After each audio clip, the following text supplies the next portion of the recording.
As you know, at the end of each of our annual conferences, we ask for suggestions about themes and presenters for the following conference. It was one of you who suggested Dr. Jamison after hearing her speak at a conference at Dominican University of California in San Rafael. The fellow, the SDB fellow, was so moved by Dr. Jamison's personal story of courage that the fellow wrote us immediately and said, if at all possible, get her. For this teacher, Dr. Jamison had connected at a profound level.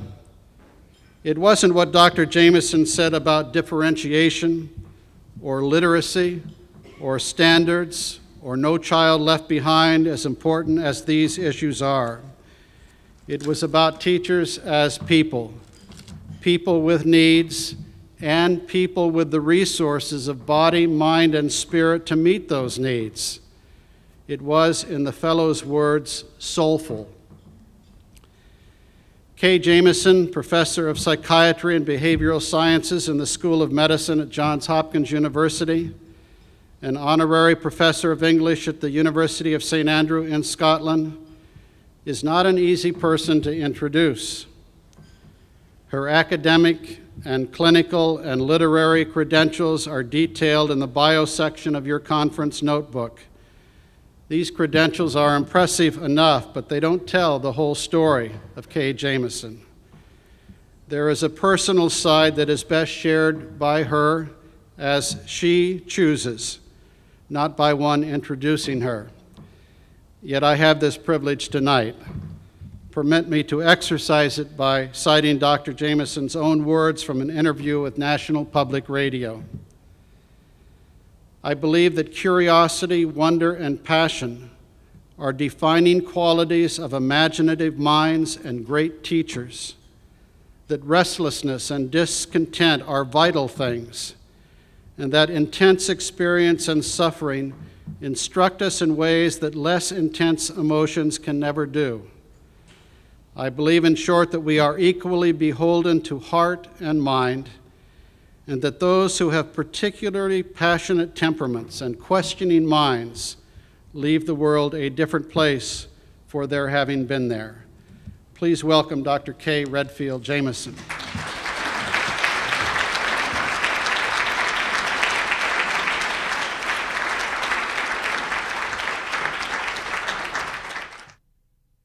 Thank you. I am really delighted to be here. There's no group I would prefer to speak before than teachers. As I'll get to in a bit, I come from a very long line of teachers, and teaching is in my blood. It is a deep passion. I think teachers are not only undervalued, I think they are, in many respects, unknown by society. What they do is subtle and profound and quite wonderful. And one of the things that I wrote when I wrote my last book about exuberance, I focused on two groups that I think, by and large, are underappreciated in general for the importance of exuberance in their lives. Particularly, I focused on scientists because I live and work amongst scientists, and I think scientists have a reputation of being drones and bloodless souls, and it's completely unwarranted by anyone who's been around scientists knows that that's just ridiculous.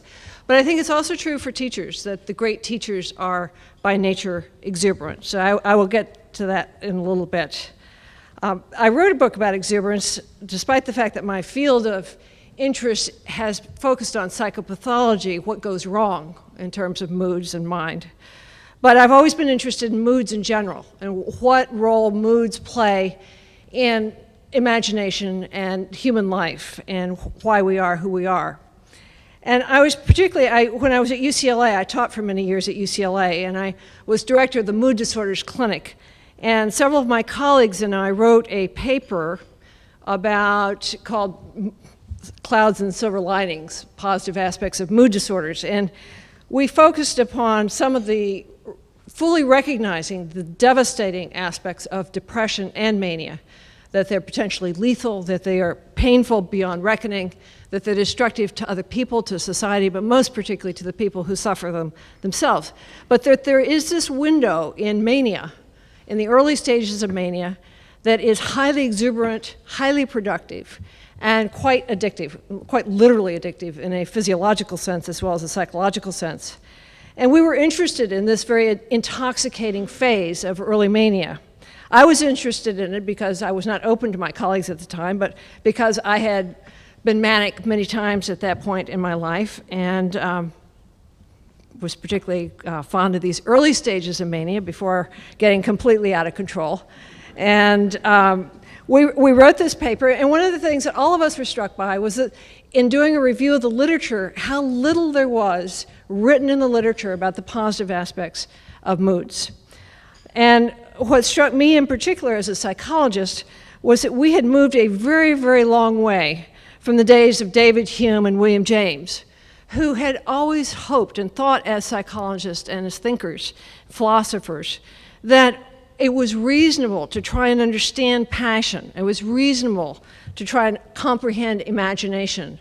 And it was reasonable to try and grapple with human greatness. That we had become so inward-oriented and so pathologically oriented that we had forgotten this. So what I did in reviewing this literature was look at where is it that we have really studied the great emotions. And it turns out the great high emotions, the great ebullient, ecstatic emotions. You don't go to psychology to study that. You don't go to psychiatry for sure to study that. Where you really go to study it is theology. The words for great ecstasy have come from our great theologians, which is an interesting thing in its own right. So what I'd like to do is just start with sort of the introduction to my book, which is why I chose to write about something like exuberance, fully aware that when I was writing it that there's almost a shallow aspect to the concept of exuberance. We give much more credibility as human beings in some ways to suffering than we do to great pleasure. It is a curious request to make of God. Shield your joyous ones, asks the Anglican prayer. Shield your joyous ones. God more usually is asked to watch over those who are ill or in despair, as indeed the rest of the prayer makes clear. Watch now those who weep this night, it goes. Rest your weary ones, soothe your suffering ones. The joyous tend to be left to their own devices, the exuberant even more so. Those inclined toward exuberance have enjoyed the benign neglect of my field. Psychologists, for reasons of clinical necessity or vagaries of temperament, have chosen to dissect and catalog the morbid emotions, depression, anger, anxiety, and to leave largely unexamined the more vital and positive ones. My colleagues and I have tended more towards those in the darkness than to those in the light. We have given sorrow many, many words, but a passion for life, very few. Yet it is the infectious energies of exuberance that proclaim and disperse much of what is quite marvelous in life. Exuberance carries us places we would not otherwise go, across the savannah, to the moon, and to the imagination. And if we ourselves are not so exuberant, we will, caught up in the contagious joy of those who are, be inclined collectively to go yonder. By its pleasures, exuberance lures us from our common places and quieter moods. And after the victory, the harvest, the discovery of a new idea, an unfamiliar place, it gives ascendant reason to venture forth all over again. Delight is its own reward, adventure its own pleasure. Joy occupies an ancient region of our mammalian brains, and it is one to which we owe in no small measure our survival and our triumphs. It is a material part of our pursuits, love, games, hunting, and war, exploration, and is a vibrant force to signal victory, proclaim a time to quicken, to draw together, to exult, to celebrate. It is ancient, it is material, and exuberance is quite profound. Exuberant people take in the world and act upon it differently from those who are less lively and less energetically engaged. They hold their ideas with passion and delight, and they act upon them with dispatch. Their love of life and adventure is palpable. Exuberance is a peculiarly pleasurable state, and in that pleasure is power. Exuberance is also, at its quick, contagious. As it spreads throughout a group, it excites, delights, and it dispels tension. It alerts any group to change and to possibility. Ted Turner, who would know, believes that leader is someone who, with the ability to create infectious enthusiasm. This is a defining quality of great teachers, statesmen, and adventurers. Put to good use, infectious enthusiasm is a wonderful thing. Used badly, it is calamitous. I started my book with a chapter called Incapable of Being Indifferent. And it was a chapter about two great conservationists in this country, Theodore Roosevelt and John Muir. And I've focused upon them partly because they're intrinsically fascinating people and had such an enormous impact on the American wilderness, but also because they came from such incredibly different backgrounds and yet had shared a common temperament that allowed them to do the things that they did. John Muir came from a very deprived family, a violent father, a highly religious and judgmental father, never really knew love from his parents, was an immigrant, Scottish immigrant to this country without much money. And Theodore Roosevelt, of course, had every advantage, not just in terms of privilege and money and education, but most particularly, he had the great privilege of love from his father and his mother, but particularly his father, who was himself a highly exuberant man. But their exuberance allowed them, Muir and Roosevelt, to make a difference. It never occurred to them not to try and make a difference when they saw the lands that they loved being ravished. And they were incapable of being indifferent. They could not turn their backs on something that they felt passionately about, that they loved.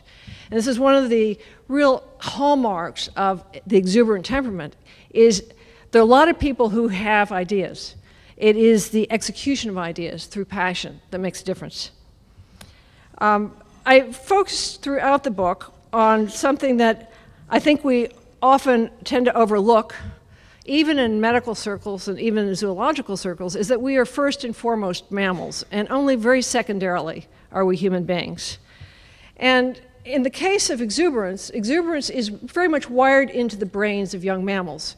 It is one of the things that makes mammals very different from young reptiles, for example. If you're a young reptile, you don't have the luxury that mammals have. Mammals have been given a very long period of development of childhood and adolescence. And in that time, their play allows them to develop a very sophisticated nervous system and brain. If you're a young reptile, on the other hand, not only are your parents not allowing you a time of protected play, a time where you have shelter and food and security, you're very lucky not to be eaten by your parent if you're a young reptile. So it is one of the fundamental differences in zoology and across species is that mammals have this luxury of this developmental time of play. And it's extremely important, not only to the development of the nervous system from a cognitive point of view, but also in terms of social learning about hierarchies, learning about mates, learning to take risks, genuine risks in terms of life and limb, of play and exploration.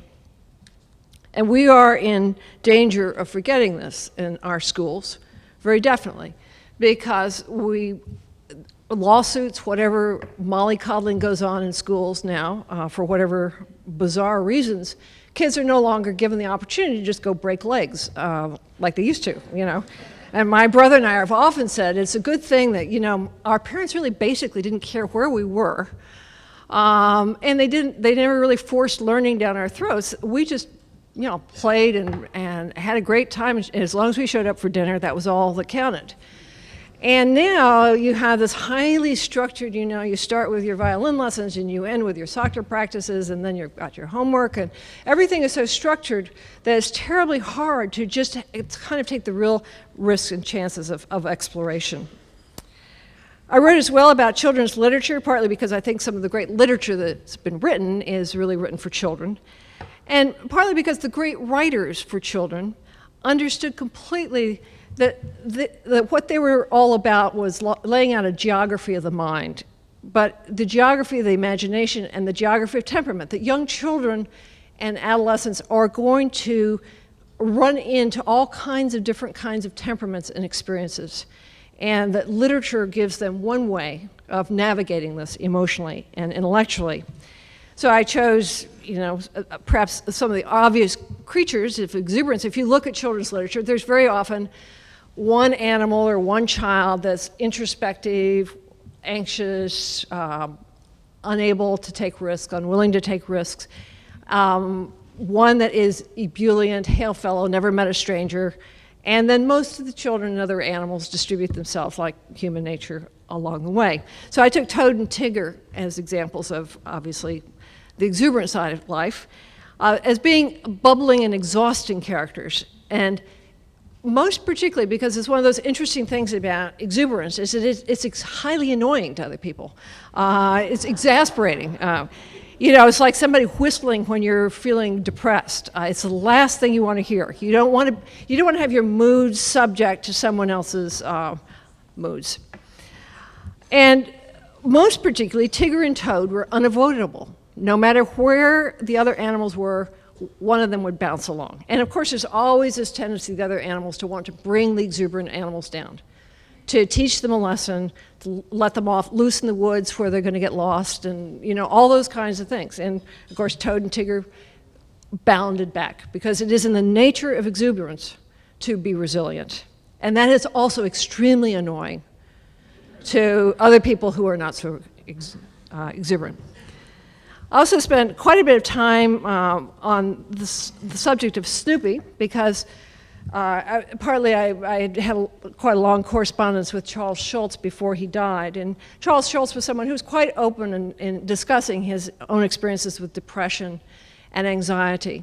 And in The Creature of Snoopy, who was, of course, unbelievably whimsical, exuberant character, he gave him this capacity for celebration, but in all of his characters, also the realization that the world out there was a pretty sad and melancholic place, or at least had the potential for that.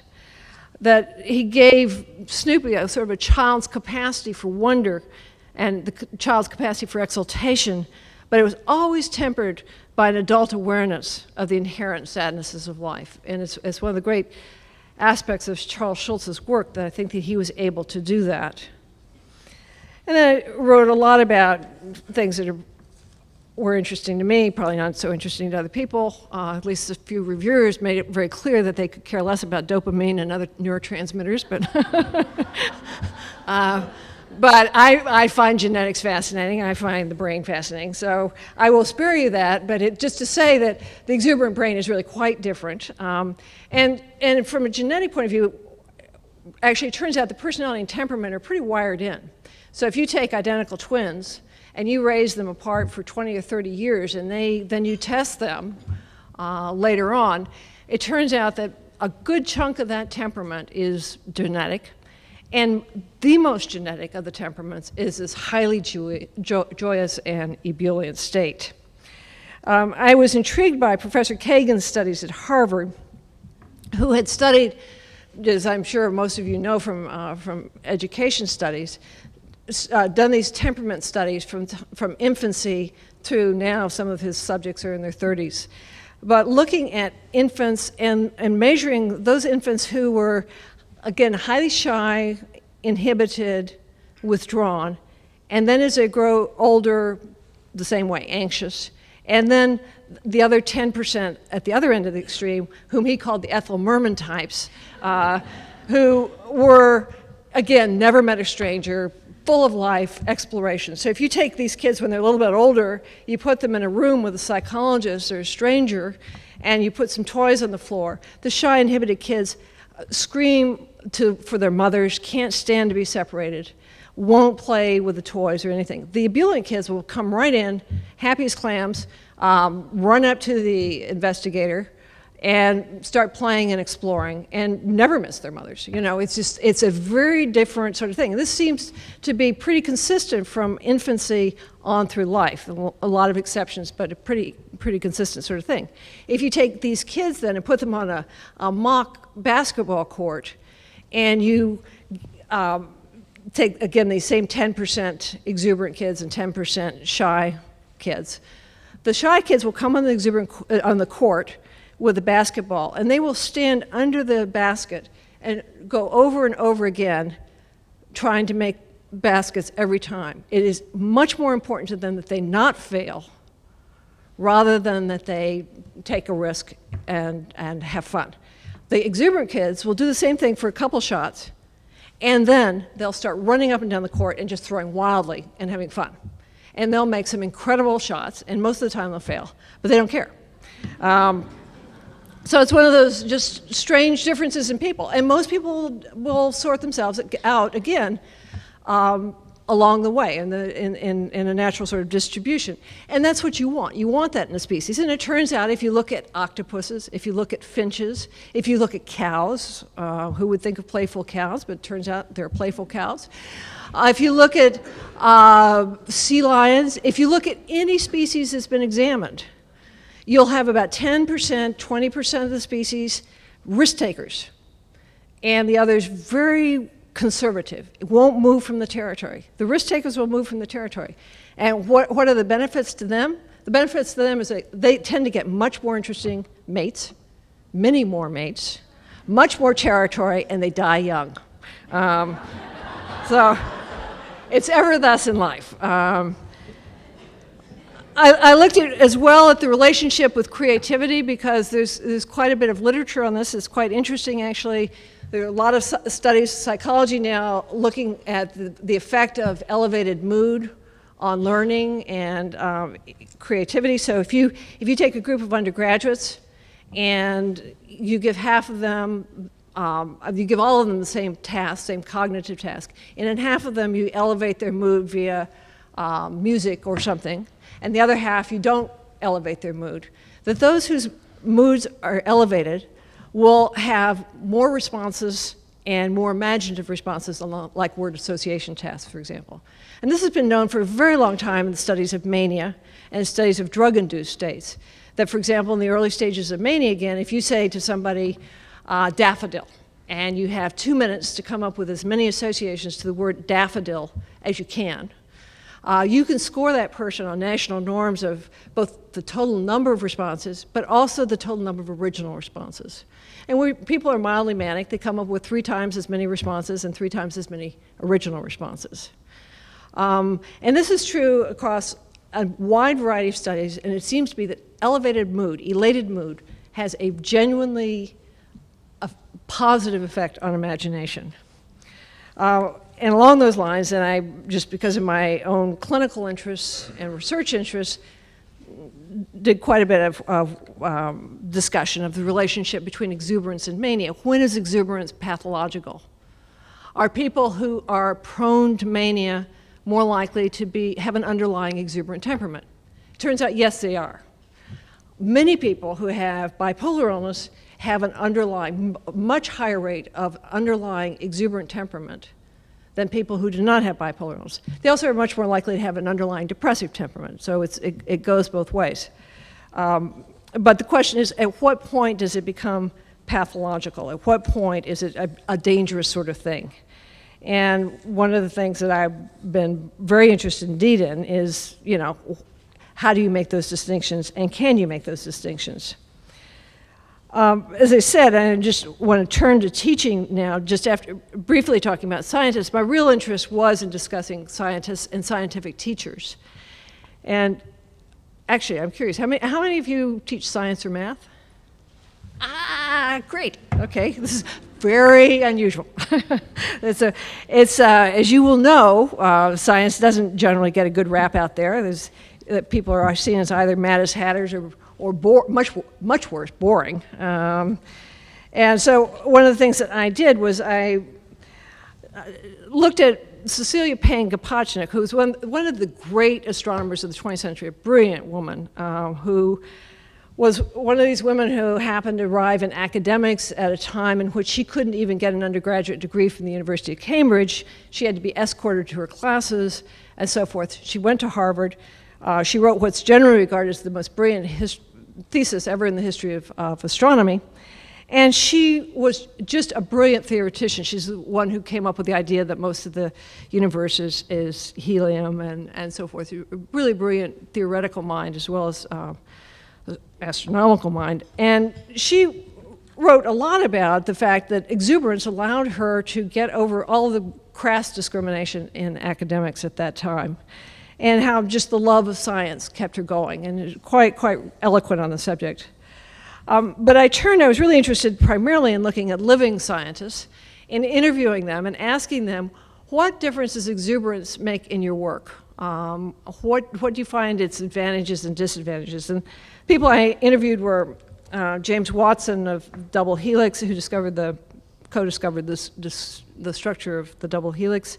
Bob Gallo, who is a virologist who has the only person who's twice won the Lasker for his work. He's now an AIDS researcher, but a great retrovirologist. Cotton Gajdusek, who has the Nobel Prize as well for his work on brain pathologies, and several Hopkins astrophysicists who turned to be completely out there in terms of exuberance. They made everybody else totally pale and insignificance. And then 3 women who were not only, 2 of them very good, very good scientists, biologists, but also these 3 women had written tremendous memoirs, scientific memoirs, really quite wonderful. And so I asked them about what they regarded as the advantages and disadvantages. And to a person, they said the advantages are that science is full of setbacks and failure. And that if your experiment doesn't work, if you don't get your grant, somebody scoops you on your discovery, that there are 2 ways to go. And those people who are going to despair and give up drop by the wayside. And those who may feel like slitting their throat for a week or 2, then get re-intrigued in the science, re-caught up in science, and fall back in love with life again. And so they said that the major thing for them was the resilience to come back after the inevitable setbacks. But also, clearly, the thrill of the hunt and the discovery, the energy that it gave, the drive that it gave, the competition that it gave. Jim Watson made, I think, a very interesting point, which was, I mean, he's very open. Of course, his great memoir, The Double Helix, talked about competition a lot, and got him in a lot of trouble because people didn't like to think of scientists as being so competitive. But in fact, as he said, if you're really enthusiastic about an idea in science, and that spreads to the laboratory, it gets everybody's competitive juices running, because people can't stand to think that you're really excited about something. It must mean that you're onto something that's more interesting than they are. And it, in the long run, benefits society because of competition. People just start out and work faster and harder. Also, to the person, they were very vehement about the disadvantages, that one was thought shallow if too exuberant, that bad judgment, that people made mistakes when they're exuberant, everything from calculation mistakes to really bad judgment errors, and a lot of them had made, and that they also realized they were highly aggravating to other people. And likewise, they described something that I think anybody who's lectured different parts of the world will appreciate, is that it's one thing to be exuberant and lecture in the United States or Italy. It's another thing to lecture in England or Scandinavia. And that everyone would describe just getting a little bit more restrained, not moving their arms around quite so much, and so forth, that there are these cross-cultural sorts of things. So let me just go to teaching, because as I say, I had a very strong feeling about teaching. And I started with some of the great scientific teachers. And I talked about Richard Fineman, but mainly Richard Fineman as being part of a long tradition of great scientific teachers, Humphrey Davy, the chemist, of course, and Michael Faraday, the great physicist, that these people in the 19th century in relatively illiterate societies would have 1,000 people from London public showing up for lectures in electricity and chemistry. I mean, it's just inconceivable now. And in fact, the first two-way street in London, Albemarle Street, had to be created because the crush of carriages was so strong in the 19th century from Humphrey Davy's lectures that people were just, the whole London was piled up with carriages. It's quite a remarkable thing to think of being such a great lecturer that this would happen. Well, Richard Fineman, of course, one of his colleagues said that when Fineman was depressed, he was just a little bit more cheerful than any other person when exuberant. Fineman was as well, of course, a preternaturally original thinker, irrepressibly curious, and one of the great, great teachers in the history of science. And one of my great privileges in my life was when I was a high school student, was to be able to go to Caltech as part of a program for high school students and listen to Dr. Fineman lecture. And there's no way of describing the energy. I mean, he just was, incredible. But for me, Feynman's legendary brilliance as a teacher has always been his most remarkable legacy. But then I'm prejudiced. My grandmother, mother, aunt, and sister were teachers, and almost everyone else in my family, my grandfather, my father, an aunt, great uncle, nephew, 3 cousins, my brother and I are or were professors. We're all teachers. To teach well, I heard very early and very often, was to make a difference. To teach unusually well was to create magic. It's a magic often rooted in exuberance. Great teachers infect others with their delight in ideas, and such joy, whether it's sparked by teaching or through play, by music or during the course of an experiment, alerts and intensifies the brain, making it a more teeming and generative place. Intense emotion also makes it much more likely that the experience will ultimately be etched into memory. We recollect moments of great pleasure and discovery. Watching on a remarkable July night as the lunar module dropped down onto the moon's surface, or listening for the first time to Beethoven's Missa Solemnis. Falling in love, playing through the long evenings of childhood summers, because nature has supplied us with the means to absorb the essential and to recall the critical. Teachers are among the earliest and the most powerful of these means of knowing. To teach, in the ancient words, is to show. And to show persuasively demands an active and an enthusiastic guide. Thus must always have been so. Emotional disengagement in the ancient world would have been catastrophic if the young were to learn how to hunt, how to plant, or how to track the stars. Richard Fineman, described by many, many who knew him as the greatest teacher of his time, was an exuberant teacher in every way. His enthusiasm and curiosity spilled over onto those whom he held captive in his orbit. He thought the quest to know the laws of the universe was the most exciting adventure a person could have.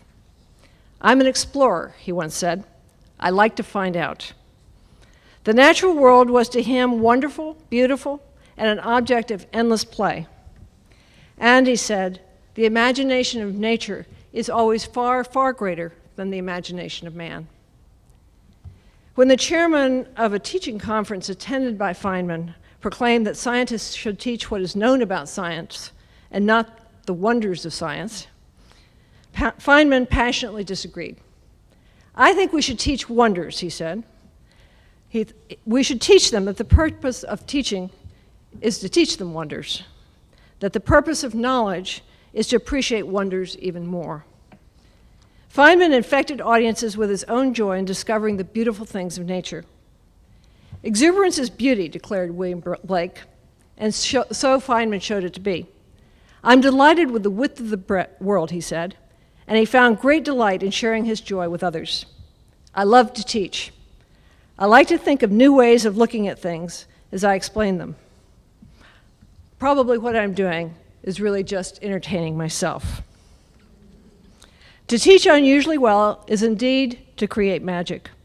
Teaching is a first and a noble calling. "Lord, I am a teacher and a coach," proclaims Pat Conroy's protagonist at the end of The Prince of Tides. That is all, and it is enough. I ended my book on the nature of resilience and about the relationship of exuberance to the American character. And it is actually in many ways quite tied into many aspects of the American character. And if you look at studies asking various societies, what do you value in terms of emotional attributes? We are quite unusual in valuing exuberance. I mean, you would think everyone would value joy, but they don't. We seem to put a unique value on it. And we've probably selected for it. When you look at the people who got on the boats to Jamestown and Plymouth and said to hell with the king, they were not the people who stayed behind. We have selected for people who would cross the seas and go across the mountains. And those people who crossed the Atlantic then left the eastern seaboard when they got bored to settle the prairies and settle the West. They had vast energies and vast optimism and a belief that things could work, a belief in the future. And I based my final chapter around Rolvag's great book, Scandinavian writer, Giants in the Earth, which is a tragedy of really contrasting temperaments. It's a story of really the settlers, of course, of the Midwest, but the husband and the wife could not be more different, and yet both is essential to settling and to discovery. He had the capacity to imagine and to engage the future, and he did. And he was like Willa Cather wrote about pioneers. Pioneers should have imagination. Pioneers should be able to enjoy the idea of the things more than the things themselves. And he was able to do that. And he would look at the desolate plains, and he would see cities and orchards and imagine them and populate them, even though they were desolate. His wife, on the other hand, always was hankering back for the old country, the old ways, the old religions, looked at the plains and saw nothing but desolation and despair. And it being a tragedy, of course, he died and she went mad. But it's a great story of how these essential temperaments define ourselves as a nation and who we are. And so what I'd like to end on, actually, when I was in the middle of writing this book, my husband died. My husband was a scientist and a very exuberant, very low-key, but very exuberant man. And we both knew he'd been ill for a long time and that he was going to die. And I said, you know, one of those awful moments, I said, how can I go back to writing a book about exuberance? This is not an obvious thing to do. And he said, no, he said, you'll fall back in love with life again. So what I'd like to do is just end with the end of my book.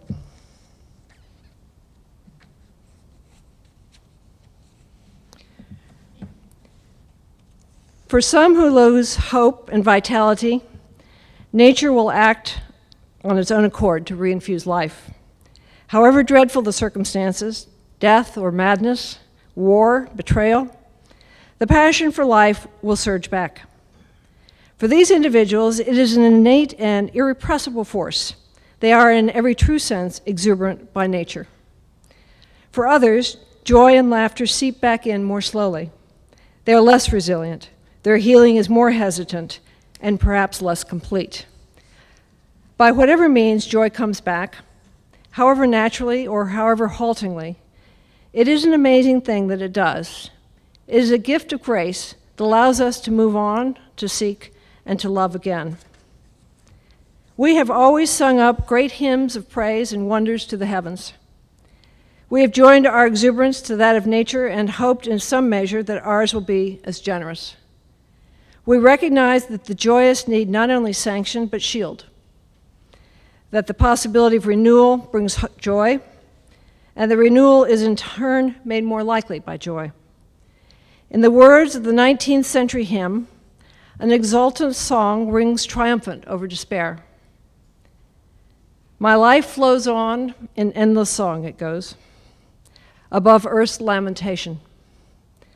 I hear the sweet, though far-off hymn that hails a new creation.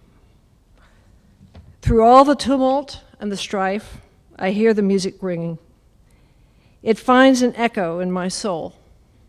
How can I keep from singing? A passion for life is life's ultimate affirmation. To ask the question is to know this to be so. It is to know that exuberance is a God within. How can I keep from singing? Thank you.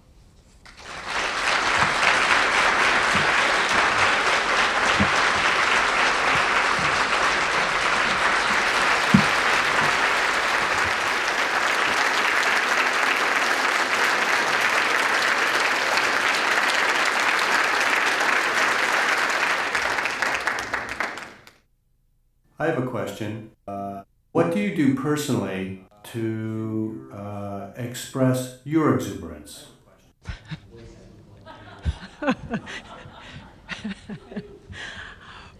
Well, I could be flippant and respond. I had a great friend who, she and my husband and I were having dinner one evening, and we were talking about what we were doing, and Richard was describing his experiments, and I was describing my book on exuberance, and she peered over her glasses, and she said, "You know, Kay," she said, "you're rather exuberant." And I said, "I'm medicated." So, I think I have to say that I am very low-key compared with my more exuberant side. I think that, I'm the great blessing of having pretty exuberant friends and a lot of friends in science, which I love and I treasure. And I'm in a profession that allows that pretty openly, I think. I delight in my work, and so I'm very fortunate. I walk a lot, and I'm very restless, so, yeah. I read your book, An Unquiet Mind, about 10 years ago. And both my husband and myself, we have manic depression on both sides of our family. And unfortunately, by the time we'd discovered this, we'd already had 3 children. And lots of suicides on his family side, etc., And what I want to know is, when will we be able to test? When will there be some kind of test in order to be able to, for example, in my situation, look at my 3 children and my brother's children and his brother's children, and be able to determine which of this cluster of offspring is most likely to develop bipolar disorder, for example, or one of the attendant associated things, because that's what I'm interested in right now. Sure. A couple of things. First of all, there is no blood test at the moment. There are clinical phenomena. The very fact that you have bipolar illness on both sides of your family says the likelihood that your kids are at increased risk. Okay, the odds are still in favor that your children will not have it, but they're more likely to have it. It's a very different world now than it was 20 years ago, because if you have children now, the average age of onset of bipolar illness is 17 or 18. You have, by the time a child comes to age of risk, the treatments are going to be much better than the treatments we have now, and we have reasonably good treatments now. So it's not the same sort of thing as it was 50 years ago, when people had insanity or madness in their families and they had to make those kinds of decisions. But the issue is, how do you know until there's a genetic test? I don't think anyone could tell you when a genetic test will be available, but it's not going to be that long from now. Fortunately, these same very competitive scientists that I was alluding to before are beavering away in their labs as we speak, determined to beat out their colleagues someplace else in the world. And there's a lot of very, very elegant, fast-moving genetic research on bipolar illness. Very, very fast-moving, very fascinating studies. So I don't think anybody seriously doubts that there will be available in the not-too-long foreseeable future tests for at least some form of it. But what we know about manic depressive illness or bipolar illnesses is that it's a conglomeration of illnesses. It's a family of illnesses. And so there are the early onset, there are a whole variety of families of it. So it may be that the initial blood tests are going to only pick up 1 or 2 types of it. So what you're left with at the moment is really, how can you predict in a child from the child's behavior whether that child is showing an early form of the illness. And that's, I think, probably the more critical point for most parents and most teachers in this day and age. And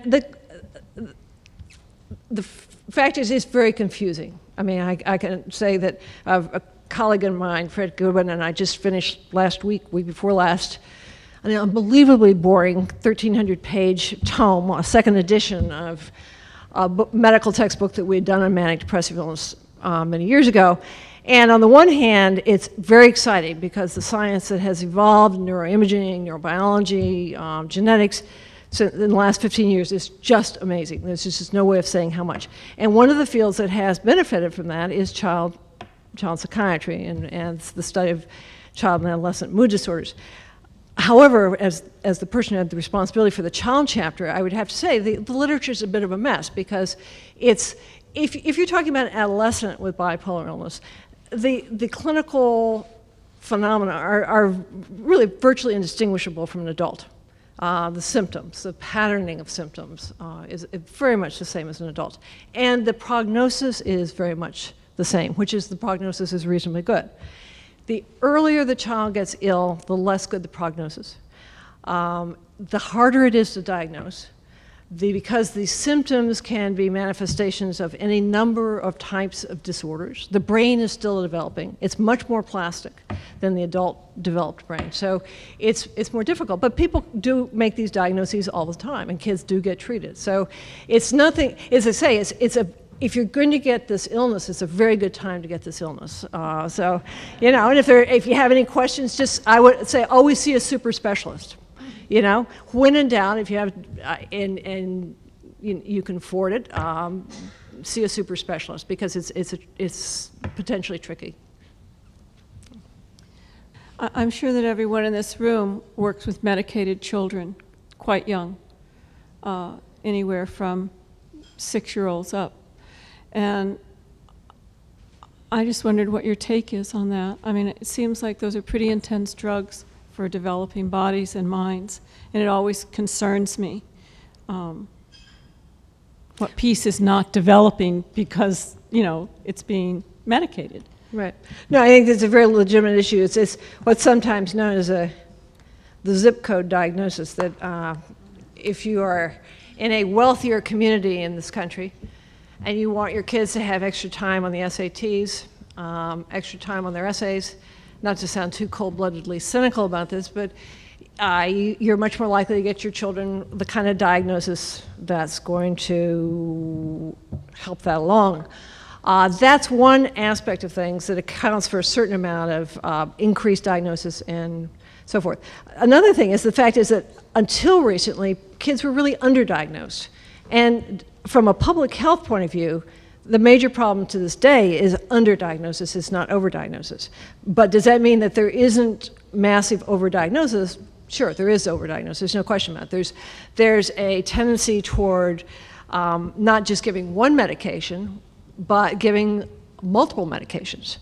And sometimes that's warranted, many times it's not warranted. Sometimes it's just, as a matter of fact, one of the major I would say themes of our textbook in terms of treatment is that lithium remains the gold standard. This is not terrifically popular because lithium's A, not a particularly sexy drug, and B, it has no patentability, which means it has no profit margin.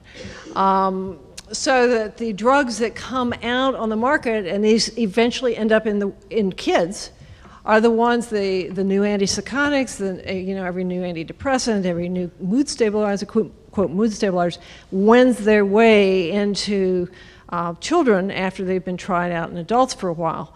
And again, some of these drugs are great, and some of these drugs just aren't great. They don't have the science to back them up. There's a very strong profit orientation, we all know from the drug companies. So I think that overwhelmingly, depression is underdiagnosed in kids. And that I think that the school systems are beginning now in various places to actually teach depression as a course, which is, I think, great. Just teach symptoms in a very straightforward way. Say to kids, if you don't get depression, someone you know is going to get depressed. It's much what at Hopkins we do with the medical students. We say, depression's really common. If you don't get it, one of your classmates will. You have a responsibility as a young doctor. You can't help it if you get depressed. You have every responsibility to get yourself treated. That's the expectation. You will get treated. And you will encourage your classmates and colleagues to get treated. And I think so you want to make it easy for kids to get treated at whatever age, but you also want to be aware that there is over prescription. There's no question about it. Thank you very much for your book. I just finished reading it, not just now, but this week. And in through my talk, one of the people that you profile is Snowflake Bentley, and I happen to have read the child's version in my class, and without your book, and then reading as an adult and saying, oh, guess what? For me, I'm also reading, coincidentally, I guess, not the universe providing, and so share that. But my question to you is, first to thank you, but my question is, if, as you say, between 10 and 20%, I'm interpreting, have this propensity for exuberance, and I'm also extrapolating that in your science community, you might have a higher ratio within your colleagues. It's been my experience in schools, not within this group, but we might have the 10 to 20. We might even be as high as 30. In this particular group, I'm sure the ratio is the reverse, if not just universal. What would you suggest to me or to my colleagues as teachers when we work in environments where this might not be appreciated and we might not be on medication? How are we going to cope, or what do you think we might want to do about that so that we can experience this but also coexist, but also for ourselves, be able to have that reciprocity and that need met too? Yes. Well, it is funny. I mean, one thing is that I think it's like anything else in life, that you really want to surround yourself with people who are going to appreciate your temperament. I mean, that's almost more important than anything else, I think, is that people who are going to genuinely rejoice when you rejoice and genuinely delight in your delight. And that's not a universal phenomenon. And I think that it's like everything else, when I see patients and say, you're on an island by yourself here, folks, and you got to populate it in an imaginative way with people who are not going to be, bad influences, Now, that's easier said than done, because if you're in a school system, you're sort of stuck, you really are stuck. But you can create a world for yourself outside of that. And there's no question. I think exuberant people can be annoying. I mean, I'm exuberant, and I know that I annoy myself, and, much less other people. People really, it is, at times it's very intoxicating to other people, and at times just people get ground out by it. And I think, by and large in classrooms, the kids really like it. My experience, at least with kids, is that they like being around exuberance. It's not the kids that are the drag, it's peers. And, it's hard to say. If you're around somebody, a certain number of people who go into psychiatry are highly obsessive, for example, really, really, really obsessive. Now, those people really don't tend to like being around people who are really, really, really exuberant. It's just they grind on one another's nerves, and I don't know that you can get around that. I think you can one of the reasons I wrote my book was I think that we go around babbling on about, religious tolerance and ethnic tolerance and intellectual tolerance. Nobody looks at the really fundamental aspect of who we are, in many respects, is our temperament, to have temperamental tolerance. To really try and appreciate that people are different, and that nature has dealt us a very diverse deck for a reason. You really don't want everybody taking risks. You don't want everybody being conservative. You want a mix of temperaments. And so you want to try and keep that in. Now, that's an intellectual argument that's hard to live with. Thank you. I think what I'll do is continue to be with the kids in that sense, and kind of buy a puppy.